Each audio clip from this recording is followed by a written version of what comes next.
आज हम बात करेंगे एक ऐसी फिल्म की जो हमारे इतिहास के एक महान योद्धा छत्रपति संभाजी महाराज की लाइफस्टाइल और लाइफ स्टोरी को पोर्ट्रे करती है। हिस्टोरिकल एपिक मूवीज में हिस्ट्री कभी क्रिस्टल क्लियर नहीं होता। हिस्टोरिकल फिल्म्स में थोड़ा बहुत तो डिस्टॉर्शन होता ही है एंटरटेनमेंट के लिए, और इस फॉगी मेस में सच ढूंढना थोड़ा मुश्किल हो जाता है। छावा फिल्म, जिसमें विकी कौशल एज छत्रपति संभाजी महाराज दिखाए गए हैं, जो संभाजी महाराज की लाइफ को दिखाती है। पर इस फिल्म से सवाल ये है कि फिल्म रियलिटी के कितने करीब है या सिर्फ बॉलीवुड मसाला है। तो इस वीडियो में हम देखेंगे कि छावा में ऐसी कौन सी चीजें रही हैं जो फिल्म में एक्स्ट्रा ऐड की गई है और रियलिटी का पार्ट ही नहीं थी, और क्या वो चीजें हैं जो फिल्म में हमें दिखाया ही नहीं गया। हिस्टोरिकल एपिक मूवीज में एंटरटेनमेंट के लिए थोड़ा बहुत मसाला तो एडिड होता ही है, लेकिन बॉलीवुड मूवीज में ये कुछ एक्स्ट्रा हो जाता है। मुगले आजम, जोधा अकबर, बाजीराव मस्तानी या अशोका जैसे फिल्म्स आर्टिस्टिक वैल्यू और टेक्निकल ब्रिलियंस के लिए जाने जाते हैं, लेकिन ओरिजिनल स्टोरी और हिस्टोरिकल एक्यूरेसी की बात करें तो थोड़ा गड़बड़ है।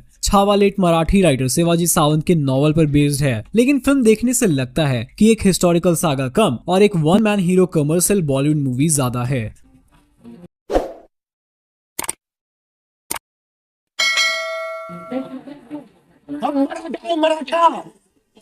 मराठों ने जब भी अपनी जान दी है स्वराज की रक्षा करने के लिए दी है, छत्रपति शिवाजी महाराज के लिए दी है। यहाँ मैं कोई हेट नहीं कर रहा, बस हिस्टोरिक एक्यूरेसी को बताने की कोशिश कर रहा हूँ। संभाजी महाराज जी कितने ग्रेट वॉरियर रहे वो हम सभी जानते हैं, लेकिन क्या फिल्म में वो कैरेक्टर्स हैं जो सच में एग्जिस्ट करते थे और वो इवेंट्स जो सच में हुए थे। ये सच है कि बाकी फिल्म से छावा हिस्टोरिक एक्यूरेसी के मामले में नो डाउट काफी बेटर फिल्म है। और उसकी सल्तनत को जला के राख कर देंगे।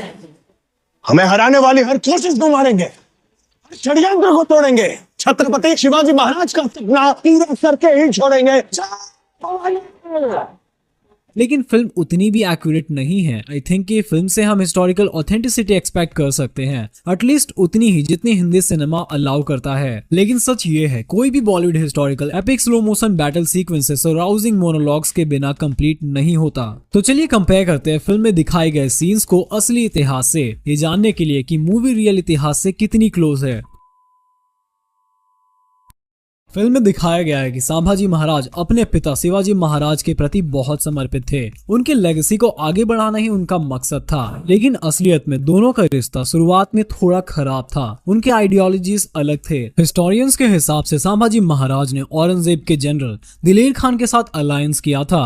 ये देखकर उनके पिता शिवाजी महाराज बहुत नाराज थे, इसलिए उन्होंने अपने दूसरे बेटे राजा राम, जो सोयराबाई के बेटे थे, उनको अपना सक्सेसर यानी उत्तराधिकारी बनाने का सोचा था। लेकिन फिल्म में ये कॉम्प्लेक्स सिचुएशन दिखाया ही नहीं गया। फिल्म में संभाजी महाराज के एब्सेंस का रीजन कुछ और ही दिखाया गया, कैरेक्टर्स को सिंपल रखने के लिए। लेकिन सच ये है कि संभाजी महाराज और शिवाजी महाराज दोनों ने मुअज्जम औरंगजेब के बेटे के साथ डिप्लोमेटिक रिलेशनशिप मेंटेन किए थे। लेकिन शिवाजी महाराज के शासन के लास्ट ईयर्स में संभाजी महाराज ने दिलेर खान का बहुत साथ दिया था। फिल्म में एक सीन है जहां संभाजी महाराज सोयराबाई के सबसे ईमानदार मिनिस्टर को हाथियों से कुचलवा देते हैं। ये सीन सच के करीब है। हिरोजी भोसले और रूपाजी माने जैसे दरबारियों को इसी तरह मारा गया था क्योंकि वो उनके खिलाफ साजिश कर रहे थे। लेकिन असलियत में संभाजी महाराज ने अपने शासनकाल में इस इंसिडेंट के बाद 24 और इम्पोर्टेंट दरबारियों को भी मरवाया था, जिन्होंने संभाजी महाराज के खिलाफ पॉइजन देने का प्लान किया था। ये दरबारी शिवाजी महाराज के लॉयल रहे थे और उनके जाने से एडमिनिस्ट्रेशन वीक हो गया था, जिस वजह से संभाजी महाराज के खिलाफ बहुत बड़ा साजिश हुआ और उन्हें अपने ही लोगों ने धोखा दिया। फिल्म में दिखाया गया कि संभाजी महाराज के मराठा फोर्सेस और यूरोपियन कॉलोनाइजिंग फोर्सेस जैसे इंग्लिश और पोर्टुगीज के बीच फ्रेंडली रिलेशनशिप्स थे, लेकिन ये सच नहीं है। उन्होंने मुगलों से, पोर्चुगीज लुटेरों से, इनफैक्ट इंग्लिश और डच कॉलोनाइजर से भी संघर्ष किया। पोर्टुगीज ने मुगल्स को सप्लाईज और फोर्ट्स प्रोवाइड किए थे, जिससे औरंगजेब का कैंपेन स्ट्रॉन्ग हो गया था। संभाजी महाराज ने इस बिट्रेयल का बदला लिया। उन्होंने गोवा, सलसेट और बरदेस पर रेड कर दिया, जिससे पोर्टुगीज डर गए। संभाजी महाराज के पोर्टुगीज के खिलाफ ब्रूटल कैंपेन्स की वजह से कुछ मराठा दल और देशमुख उनसे नाराज हो गए। इसी दौरान उनके संबंध पुर्तगालियों के साथ भी बिगड़ने लगे।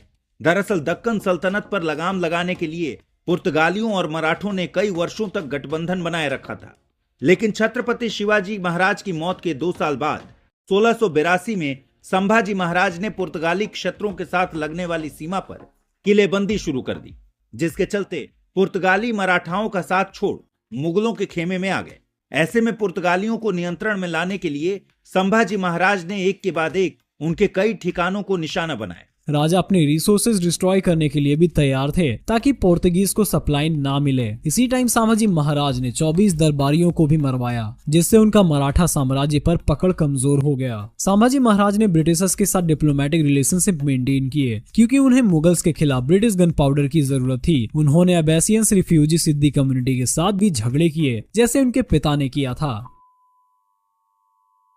फिल्म में संभाजी महाराज के फाइनल फेज को सही दिखाया गया है। उनके ट्रस्टेड कमांडर हम्बीराव मोहिते के डेथ के बाद उनके ब्रदर इन लॉ गानोजी सिर्के ने उन्हें धोखा दे दिया। उन्होंने मुगल सैनिकों को उनका लोकेशन बता दिया, जिससे संभाजी महाराज और उनके दोस्त कवि कलश पकड़े गए। दोनों को टॉर्चर किया गया और औरंगजेब ने संभाजी महाराज को उनके प्रिंसिपल, रिलीजन और आइडेंटिटी को छोड़ने के लिए कहा। फिल्म में ये भी रियल दिखाया गया कि संभाजी महाराज के डेथ से मराठास और भी जोश में आ गए और उन्होंने लड़ाई को जारी रखा। औरंगजेब का मराठास के खिलाफ पर्सनल रिवेंज ने मुगल एम्पायर को कमजोर कर दिया। संभाजी महाराज के डेथ के बाद औरंगजेब ने दक्कन क्षेत्र में एक डेकेड से भी ज्यादा टाइम बिताया। राजा राम, रानी ताराबाई और साहू जैसे मराठा लीडर से लड़ते हुए उन्होंने अहमदनगर में अपनी आखिरी सांस ली। उनका कब्र मुगल साम्राज्य के लिए समाधि स्थल बन गई क्योंकि नॉर्थ में उनका पकड़ कमजोर हो गया। इस अपॉर्चुनिटी का फायदा उठाकर राजपूत और जाट ने इंडिपेंडेंस डिक्लेयर किया और ब्रिटिश कंट्रोल का रास्ता खुल गया। छावा फिल्म एंटरटेनमेंट और सिनेमैटिक एक्सपीरियंस के लिए टॉप नॉच है, लेकिन हिस्टोरिकल एक्यूरेसी की बात करें तो थोड़ी फीकी है। फिल्म में काफी कुछ सीन्स सच के करीब हैं, लेकिन बहुत से सीन्स को ड्रामेटिक बनाने के लिए चेंजेस किए गए हैं। लेकिन ये फिल्म हमें संभाजी महाराज के ब्रेवरी और सैक्रिफाइस की याद दिलाती है और हमें उनकी तरह बनने के लिए इंस्पायर करती है। उन्होंने अपने प्रिंसिपल के लिए अपनी जान दे दी। अगर आपको ये वीडियो पसंद आया तो वीडियो को अभी लाइक करें और साथ ही अपने फैमिली एंड फ्रेंड्स के साथ शेयर कीजिए ताकि ये वीडियो और लोगों तक पहुंच पाए।